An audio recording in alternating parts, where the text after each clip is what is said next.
Welcome to another video, and in this one I'm going to be showing you the Pico Genie Impact 2, which is a fantastic tiny little projector, really cost effective, and is brilliant for your artwork.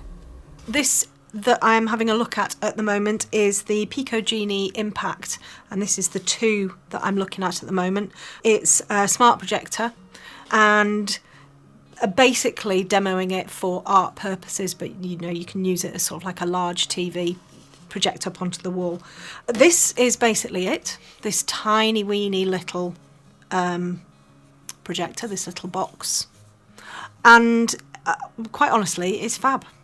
I've had a bit of a play around with it. You've got HDMI, you've got USB, you've got you can plug it into the mains. It's also wireless.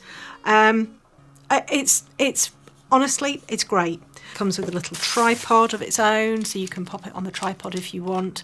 Personally, I prefer to attach mine up onto my overhead rig. It makes it a lot easier for me, and it comes also with the power cable as well, so you can plug it into the mains very easily, and you can you pop your USB cable in here, connect that directly to your iPad or your iPhone or something like that, and basically once you switch it on, it will then mirror what's on your screen. So I'll just show you just very quickly. Here we go. So basically whatever's on my iPad here, it will mirror onto here. So I'm now going to set this up, and I will show you how to change your keystone so that everything's nice and square, and I'll show you how to sort of set it all up so that you can project your image onto your piece of paper and draw an outline. Okay, so now it's attached to my clamp. I can move it around if I want, and the projecting beam is going to come down here and onto my cutting mat, which has got squares on it, so that I can make sure that everything's squared up. Okay, so we've now got it. We've now got it so that it's projecting down onto my surface. And what we need to do is we need to make sure that first of all it is square. Although when you first set it up, you need to connect it to your Wi-Fi and make sure that your Bluetooth is on in the settings program. To get to this area here, you just hit the little home button on the remote control. So I'm now going to go to settings, because I want to set up my keystone, which means that it's all positioned properly. So I'm just going to go into settings there, and I want to go into the projection settings. You can set your Wi-Fi up in there and your Bluetooth as well. So I'm going to go to projection settings, and you can see here in the list I've got projector keystone. So I'm going to come down to projector keystone, and what you'll see is this little diagram here.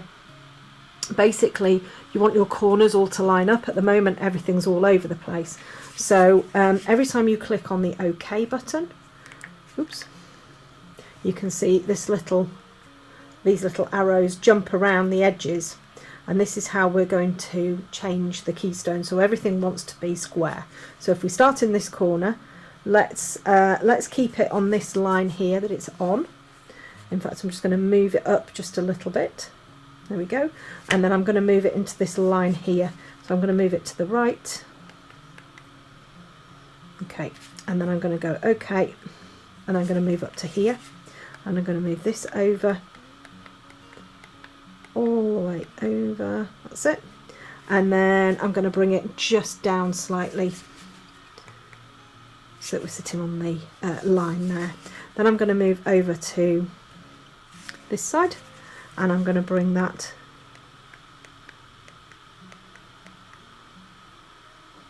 in, and then I'm going to move down to the bottom, and I'm going to move that up, and it needs to go out slightly. Oops. It's not going to go out. Let's bring it in and then we can move the other one in as well. So, and then we should have everything nice and square. Okay, so I've got it plugged into my iPad and in there as well. And what happens is the image from my iPad, whatever I've got on my iPad, directly comes onto and through the projector. And because I'd set out the keystone right from the start, everything is beautifully square. It's honestly so simple. I've been faffing around with different bits and pieces, didn't realise that you could actually plug the iPad straight into or your iPhone straight into the back of it, and I've been messing around with AirPlay and all of that type of stuff. Actually, it's just as easy as you know, as that. So I've got my little frogs there. I don't know, maybe I want to put zebras on there. I think the best thing to do is probably to have some form of a square or something like that in the middle, just to make sure that you have actually got everything square, you know, just so that you don't sort of squeeze it in too much, because that you can do that. It's with the keystone, you've got to be really, really careful that you you know, you have everything squared up properly. So I would always recommend having some sort of a square in the middle, you know, maybe one up here, here, here, and just try and make sure that all of them are properly square. You know, there's enough to be playing with, and if you were using a line art or something like that, then it would probably be you know, easier again.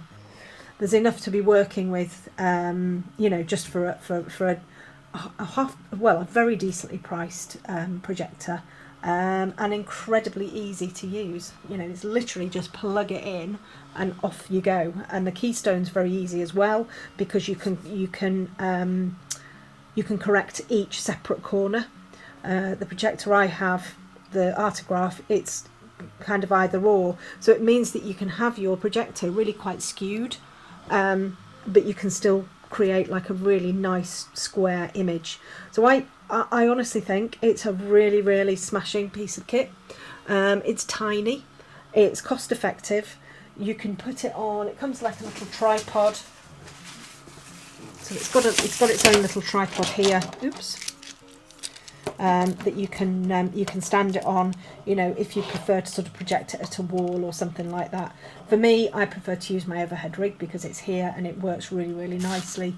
Yeah, I you know, I think it's brilliant. I think it's absolutely brilliant. And if you created your line art first rather than projecting from a photograph, that I think would pick up easier, you know, because you're not then kind of going into all of the detail and everything like that. But I think it's definitely good enough quality. So I'm just showing you here how easy it is just to come in over the top and start to trace your outline. You don't obliterate the beam that's coming down from the projector. You know, if you keep your hand sort of like just away from that main beam, you can very, very easily see your image and trace round. Links to the different projectors are in the description below, as is my discount code.